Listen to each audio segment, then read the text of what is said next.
जय सेवा जय जोहार साथियों। आज हम जानेंगे गोंड आदिवासी प्रकृति पूजक है और गोंड आदिवासी समुदाय इसे क्यों मानते हैं। वीडियो में लास्ट तक बने रहे ताकि आप सभी को यह जानकारी अच्छे से समझ आए।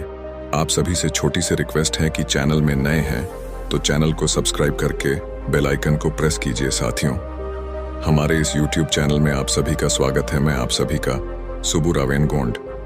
चलिए वीडियो को शुरू करते हैं। आज भी आदिवासी प्राकृतिक संपदा, जल, जंगल और जमीन से अपने प्राकृतिक व सामाजिक जीवन निर्वाह की आवश्यकताओं की संयमित रूप से पूर्ति करता है, क्योंकि वह मानता है कि प्रकृति, पुकराल, सृष्टि संपूर्ण जीवों की सार्वजनिक संपत्ति है, जिसमें सृष्टि के समस्त जीवों का अधिकार और हक है। इसीलिए आदिवासी प्रकृति में स्थित पेड़ पौधे, झाड़ से कृषि यंत्र या सांस्कारिक कार्यों आदि के लिए उपयोगी मिट्टी, पत्थर, लकड़ी, पेड़, औषधीय पौधों, पत्ते, जड़, फूल, फल का उपयोग तथा अपने प्राकृतिक देवी देवताओं की मान्यता, भोग सेवा अर्पित करने की परंपरा को पूरा करने के लिए जीव आदि की आवश्यकता पड़ने पर उस मिट्टी, पत्थर, पेड़, पौधे, जड़, पत्ते, फूल, फल, जीव इत्यादि को खोदने, उठाने, पकड़ने, तोड़ने, काटने, उखाड़ने के पूर्व बड़ा देव से आज्ञा लेता है। आज्ञा लेने के विधान में वह पूर्व दिशा की ओर सम्मुख होकर वस्तु के करीब में स्वच्छ जल एवं गोबर से जमीन लीपकर उसमें चावल या गेहूं के आटे से 10 दिशाओं वाला चुक बनाकर उस पर दीपक जलाकर, बंधन लगाकर, हल्दी चावल, दाल, कोया फूल, महुआ, नींबू, रासईन चढ़ाकर कंडे की आग में राल, साल पेड़ का गोंद का होम मरपिट कर पुकराल के 10 दिशाओं के देवी देवताओं का आवाहन कर आमंत्रित किया जाता है और उनकी पूजा अर्चना की जाती है।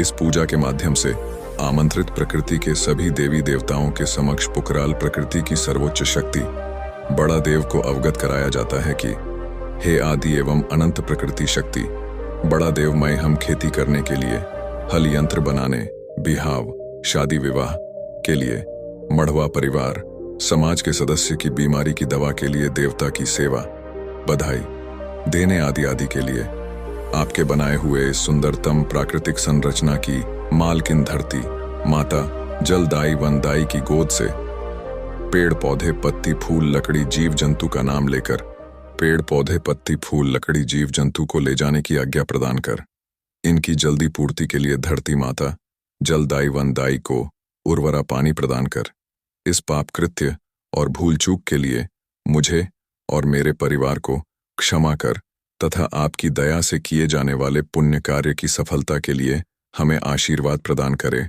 इस तरह वचन रखकर पूजा अर्चना करने के पश्चात ही आवश्यकता अनुसार सामाजिक, सांस्कृतिक, कृषि यंत्र आदि के उपयोग हेतु मिट्टी, पत्थर, लकड़ी, पेड़, पौधे, पत्ते, फूल, फल को खोदा, उठाया, तोड़ा, काटा या उखाड़ा जाता है तथा मान्यता की सेवा, वचनबद्धता पूरी करने के लिए जल, थल, वन, नभ के जीवों को पकड़ ली जाता है। प्राकृतिक संरचना के समस्त संसाधनों के साथ सामाजिक, सांस्कृतिक व धार्मिक संस्कारों में आत्मीयता आदिवासी समाज के अलावा शायद ही किसी और समाज में हो। देवताओं की सेवा, बदना की पूर्ति एवं खान पान की प्राकृतिक व्यवस्थागत संबंधों के बारे में सांस्कृतिक भाग में उल्लेख किया गया है, जो प्राकृतिक पर्यावरण संरक्षण एवं संतुलन हेतु मानवीय कर्तव्यों का एक अभिन्न अंग है, जिसके अंतर्गत जैवीय संतुलन को बबाए रखने की भी महत्ता मिलती है। आदिम समुदाय पुकराल प्रकृति, जिसमें धरती, जल, वायु, आकाश, अग्नि, चर चर के उत्पत्तिकर्ता को ही बड़ा देव मानता है और पंचतत्वों को देव। इन देवों में बड़ा देव विद्यमान है। देव के माध्यम से संपूर्ण प्रकृति और उसमें रहने वाले जीवों के संरक्षण हेतु जीवन तत्व एवं जीविकोरापर्जन के साधन उपलब्ध कराने वाला भी बड़ा देव ही है।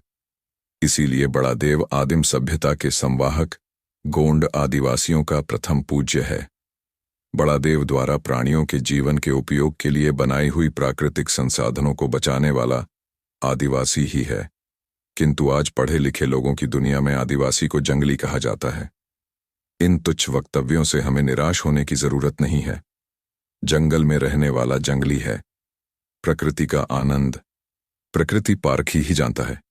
जंगल का सुरम्य शांत वातावरण, निर्मल कलकल बहती नदियां, चरणों की सुरमई प्राकृतिक संगीत, पशु पक्षियों का चहचहाना, कृषि परिवार के सदस्य, गाय, बैल, भैंस, बछड़ों का रंभाना, बकरियों और मेमनाओं का मिमियाना प्राकृतिक जीवन संगीत में शामिल होकर बयार की तरह ग्रामीण जीवन में रची बसी है। उसे कृत्रिम आस्था की दहलीज से निकली ढोंगी, कपटपूर्ण, दिखावे की शहरी जीवन से कोई सरोकार नहीं है।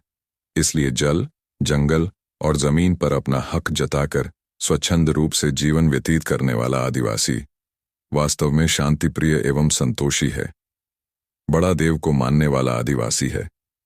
इसलिए बड़ा देव के बनाए हुए प्राकृतिक संसाधनों पर अपना हक जताने वाला भी केवल आदिवासी है। प्राकृतिक जीवन जीने वाला आदिवासी है। प्राकृतिक जीवन जीने का रहस्य समझने वाला आदिवासी है। मिलजुल कर बांटकर खाने वाला आदिवासी है। अपनी परंपराओं को कट्टरता से निभाने वाला आदिवासी है। सदियों से प्राकृतिक संपदा की रक्षा करने वाला आदिवासी है। भूखे प्यासे रहकर भी भीख नहीं मांगने वाला आदिवासी है। अभाव एवं कठिनाइयों में रहकर भी धैर्य का परिचय देने वाला आदिवासी है। अपने गाय, बैल, भेड़, बकरी, कुकरी, मुर्गी आदि पशु पक्षियों की जान बचने के लिए शेर, चीते, बाघ, भालू के साथ लड़ जाने वाला आदिवासी है। फिर वह कौन सी कमजोरी है जिसके कारण विश्व के मानवीय जीवन मूल्यों के इतिहास में प्राकृतिक शक्ति, आत्मबल, साहस, शौर्य, ज्ञान, विज्ञान, मूल सांस्कृतिक संरचना आदि प्राकृतिक एवं मानवीय सार्वभौमिक सत्ता और सत्यता का तिरंगा प्रमाण लेकर प्रथम पंक्ति पर सीना तानकर खड़ा रहने वाला आदिवासी आज कमर, रीढ़ और सिर झुकाए अंतिम कतार पर खड़ा पाखंड का तमाशा देख रहा है।